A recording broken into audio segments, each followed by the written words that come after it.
In the headlines, 3 farmers killed, 22 others kidnapped as bandits attack Kaduna villages. Federal government orders vice-chancellors to reopen universities and commence lectures. National grid crashes to 0 megawatts 7th time in 2022. Away from Nigeria, at least 13 dead, 21 wounded in Russia school shooting. Hello and welcome to Trust News Update. I am Ayuba Ilya. Thank you for joining.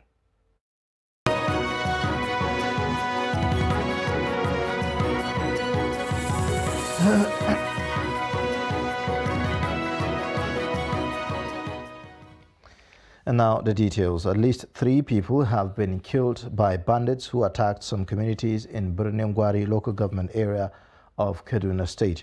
The victims were said to be farmers who were working in their farms on Saturday when the bandits attacked. Although security agencies are yet to confirm the attack, the chairman, Birnin Gwari Emirate Progressives Union, Ishaq Kasai, said that the bandits abducted 22 people and snatched motorcycles.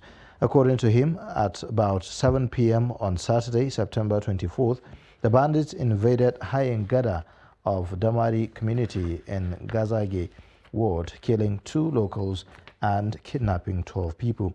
They also looted shops in the same community during the attack. A large number of people, mostly women and children from Babaruga, Barawa, Dansauni, Kaladu, Sabongari and Badaka communities have moved into the ancient city of Katsina. The people left their villages to escape the insecurity, leaving all their belongings behind. Abdullahi Yamadi interviewed some of the displaced villagers on their arrival in Katsina.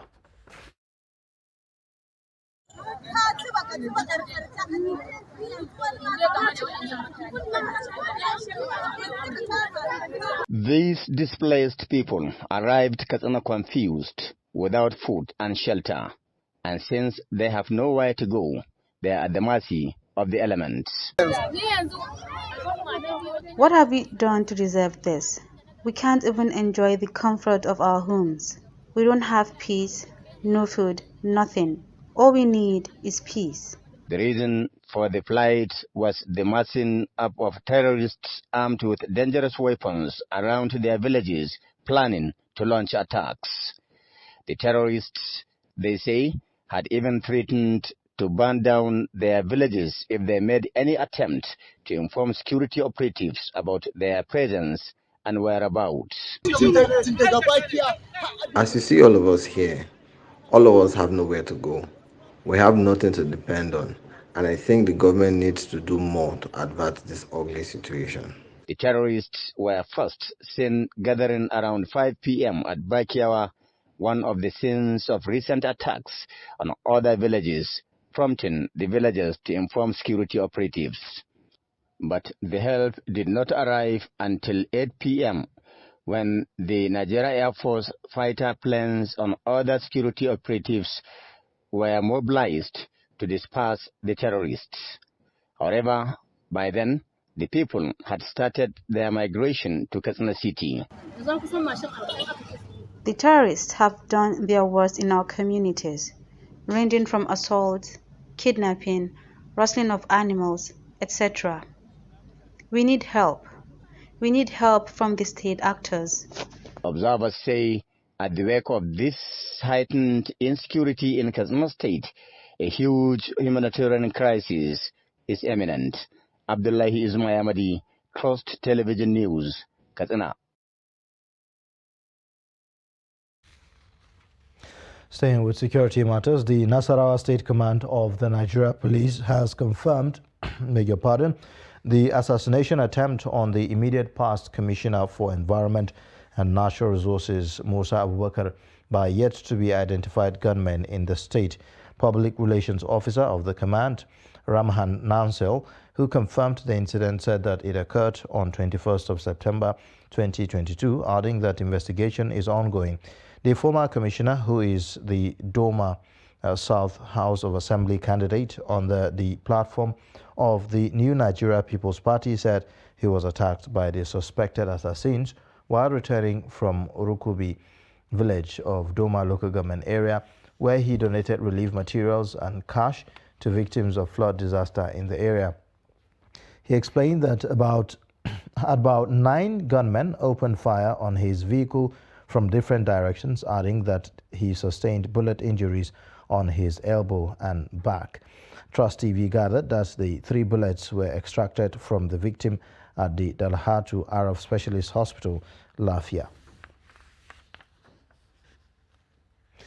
Operatives of the Nigeria Security and Civil Defense Corps Zamfara State Command have apprehended a truck loaded with suspected vandalized Nitel mast and installations from Talata Marafa local government area of the state. The State Command's Public Relations Officer, Iko Oche, who paraded the 4 suspects, said that they were arrested at about 7:30 p.m. in Maru town while on a transit to an unknown location in Kaduna State.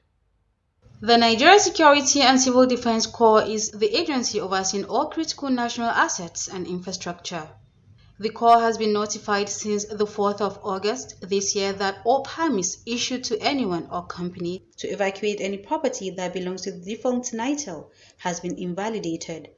It means anyone found with such a permit or tampers with Nitel mast installations belonging to Nitel is an imposter and should face the full wrath of the law.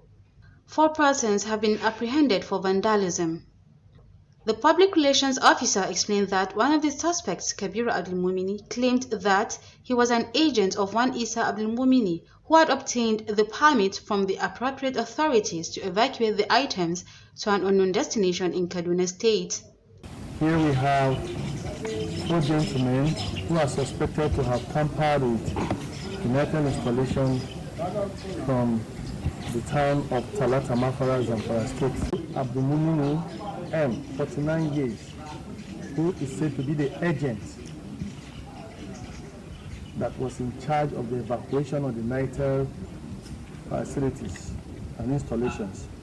I also have Lawali Suleiman M, 25 years, who is a driver, Suleiman Abubakar M, 38 years, the conductor, and Mohamud Mohammed M, 25 years, who is also a conductor. These 4 gentlemen were apprehended at Maru local government on their way from Talata Mafara to Kaduna. The driver of the truck, who was also arrested as an accomplice, claimed that he was only asked by his boss, who is the owner of the truck, to carry the goods to an unknown destination in Kaduna State after the sum of 340,000 naira has been paid to the truck's owner. The truck's plate number was said to have been removed to conceal its identity while it was on transit. As a result of this particular vandalization, it doesn't scale through. They are considered to have committed a criminal conspiracy, theft, and tampering with mass tower, contrary to Section 97(287) of the Penal Code Law and Section 9 of the Miscellaneous Offences Act 17 Law of the Federation 2004. For that reason, gentlemen of the press, they are here today.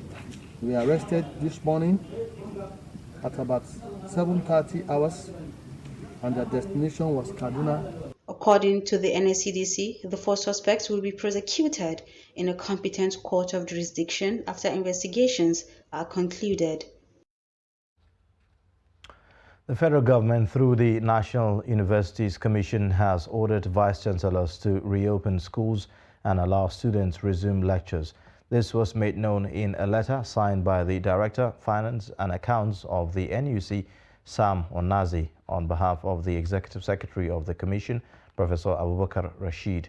The letter addressed to all vice-chancellors, pro-chancellors and chairmen of the governing councils of federal universities said all ASU members should immediately resume lectures, restore the daily activities and routines of the various university campuses.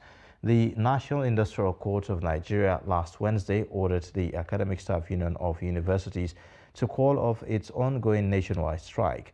ASUU commences strike since February 14 to press home the demand for improved funding for universities, a review of salaries for lecturers, among other issues.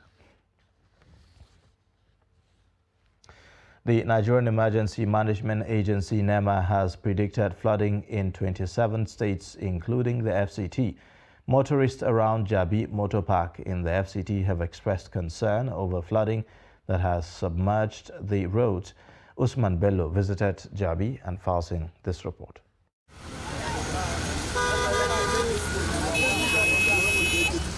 This is Jabi Motor Park, one of the major interstate travel parks in Nigeria's FCT.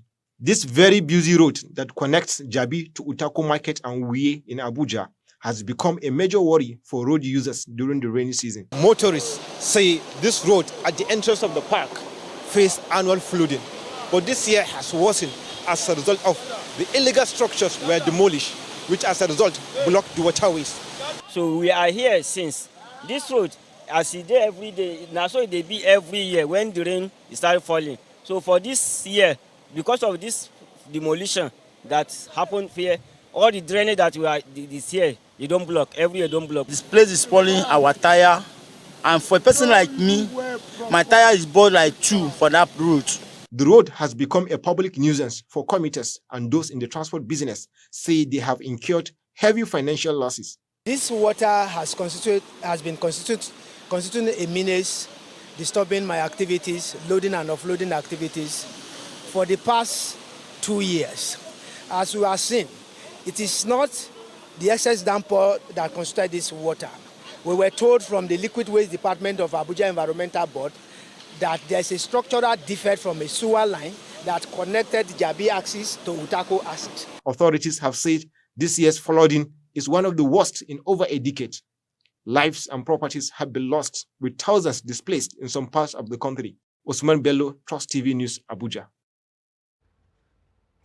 Still on flooding, motorists flying Lokoja-Ajaokuta road that links part of the eastern flank of the state were stranded at Ganaja-Lokoja road on Monday as flood water from River Niger, Benue, flooded the road and made it impassable. 3 articulated vehicles that made an attempt to cross over it got stuck on the highway, making others park on the road and causing a long queue. Passengers were seen groaning over the sad and unexpected development as there was no end in sight for them to continue their journeys. Some drivers, out of desperation, decided to return to Ajaokuta to negotiate via Okene route to Lokoja.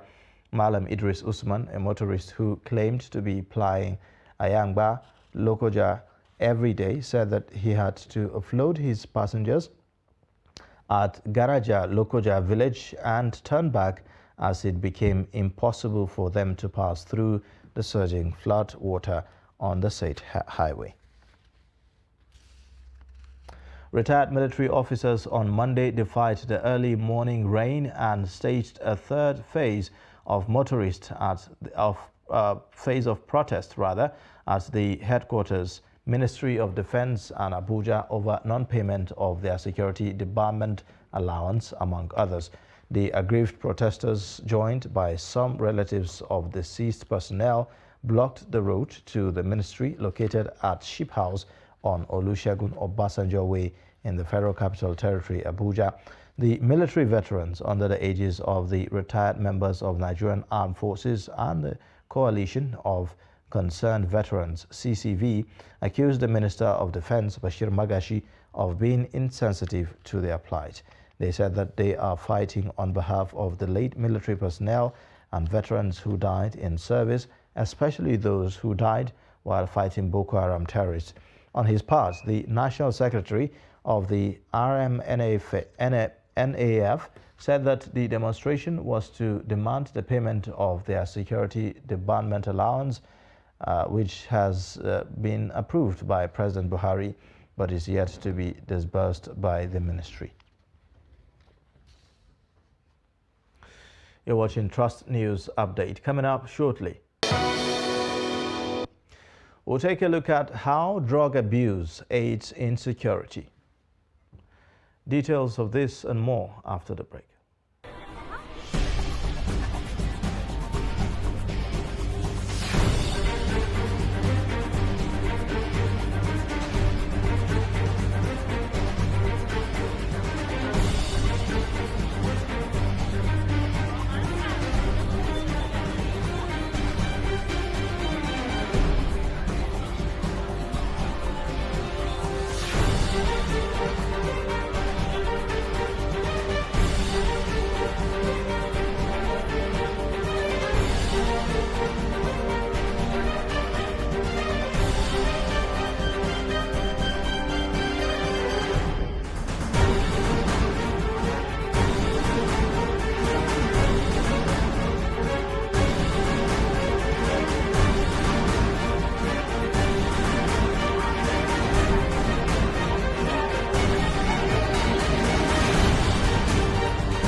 Trust TV, documenting the Nigerian story.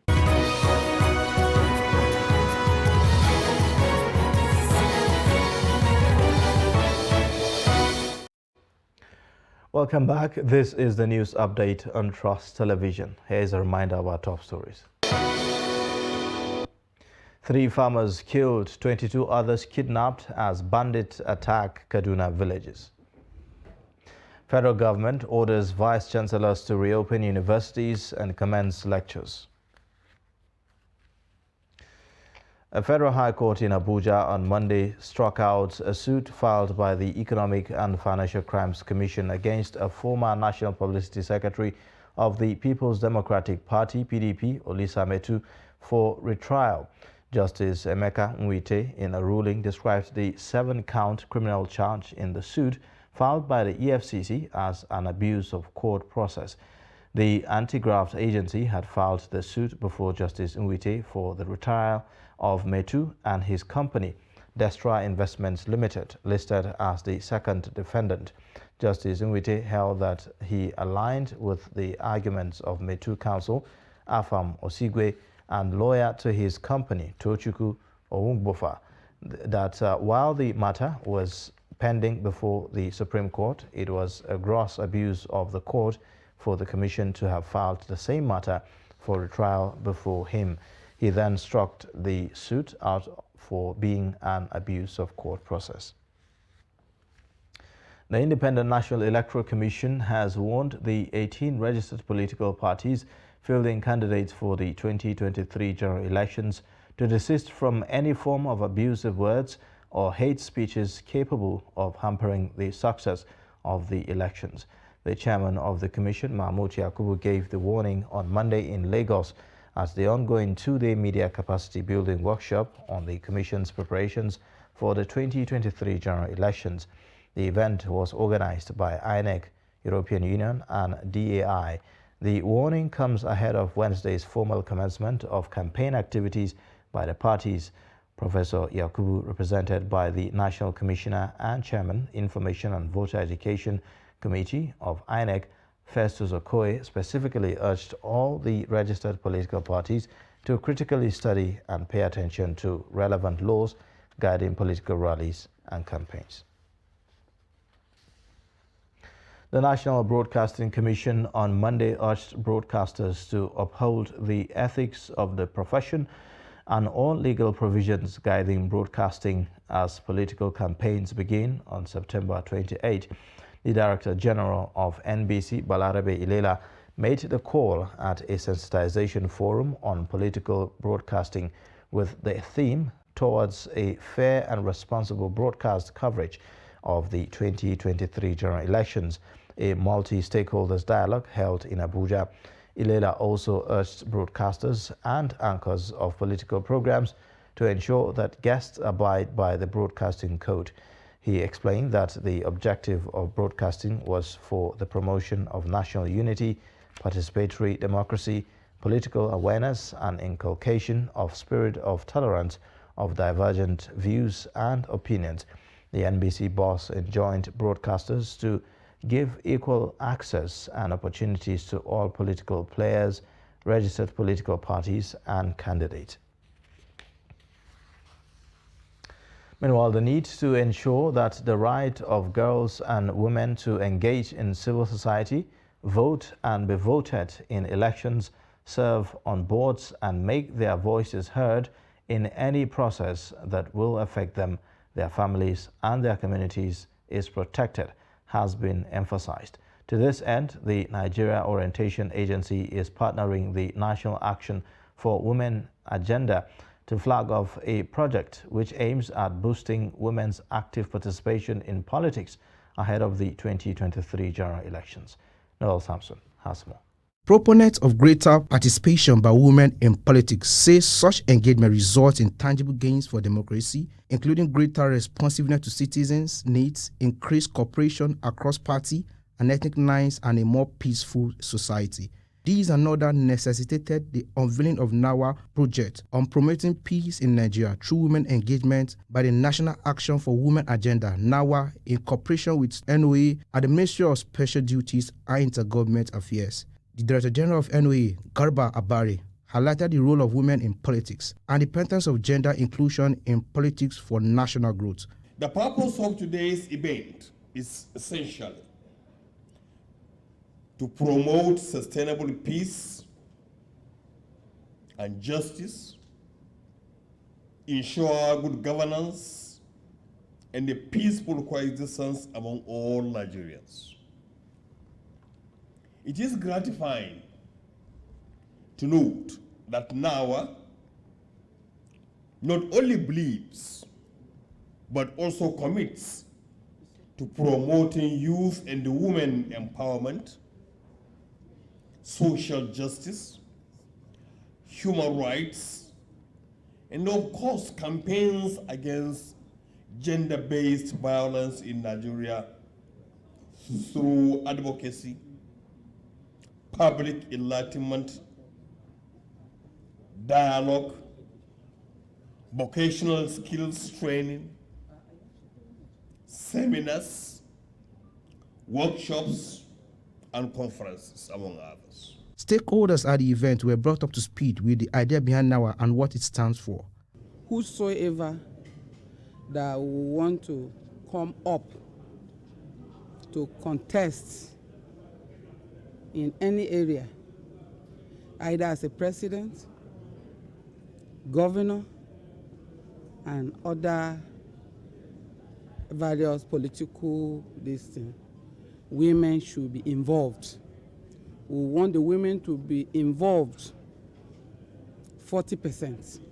Effective women representation in politics, stakeholders believe will increase creativity and help diversify the pool of talent, skills, and abilities. Noel Samson, Trust TV News, Abuja.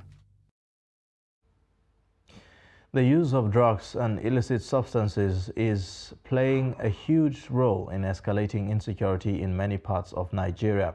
This is the consensus of stakeholders at a forum in Katsina in the past week. Abdullahi Amadi has the details. Notable speakers at the event include the fifth Wazir in Katsina, Professor Sani Abubakar Luga, who dwelt extensively on the role of drugs abuse in the wake of heightened insecurity. The fifth Wazir in Katsina also spoke extensively on community policing and the many calls by the state actors on people to defend themselves against terrorist attacks. The community has been told time without number, particularly by the Nigeria police, that security is the responsibility of everyone. We have been told to confront AK-47 carrying bandits with catapults. The Katsina State Commandant of the NDLEA follows a different plan of thought, blaming parents and the society for not doing enough to prevent the proliferation of drugs in the society. He is insisting that the only solution to insecurity and other criminalities bedeviling the country is by blocking all the supply chains of drugs into the country. The anti-drugs boss is asking people to expose drugs dealers, their hideouts, and collaborators, describing them as the worst enemies of Nigeria. Ask yourself, what is your role when it talks about substance abuse? As a media personality, as school owners, as school administrators, as opinion leaders, as security personnel, as a traditional ruler, what is your role? Worried by the escalating insecurity, some university lecturers are conversing support for the anti-drugs agency to effectively address the menace of drugs and substances intake, especially among many youth in Katsina State. That the issue of growth, joblessness among the teeming youth of Nigeria is aiding the insecurity in Nigeria as a whole, because they say an idle mind is a devil's workshop. So many of our youth are redundant with skills without occupation. This forum was part of activities to mark the NUJ Press Week, which also coincided with the anniversary of the creation of Katsina State in 1987. Abdullahi Ismail Ahmadi, Trust Television News, Katsina. The national grid on Monday morning crashed to 0 megawatts, causing a nationwide outage. The national electricity grid, as of 10 a.m. on Monday, had 3,712 megawatts generated from 21 generation companies before it dropped to 0 megawatts 1 hour after. According to information from the system operations, only a section of the Transmission Company of Nigeria, AFAM 4, was on the grid, but with zero supply as of 12 noon. According to records, this is the 7th system collapse this year, much more than the 3 recorded last year. Although TCM, the national grid manager, was yet to establish the cause of the crash, some insiders said it could be as a result of maintenance of the 330 kilovolts Jos Bauchi transmission line slated for Monday. And away from Nigeria, 7 children are among the 13 victims killed by a gunman at a school in central Russia, authorities have said. Russia's investigative committee said that in a statement on Monday that 14 children and 7 adults were also injured in the shooting of the Ural Mountains in Udmurtia region. Russia's Interior Ministry confirmed the shooting on its Telegram feed. The investigative committee identified the gunman as 34-year-old Artyom Kazamstev, a graduate of the same school who used 2 non-lethal handguns adapted to fire real bullets. The guns were not registered with the authorities. And that's a wrap on Trust News Update. Watch more via all our social media platforms and also watch us live on YouTube. I am Ayuba Ila. Thank you for watching. Bye for now.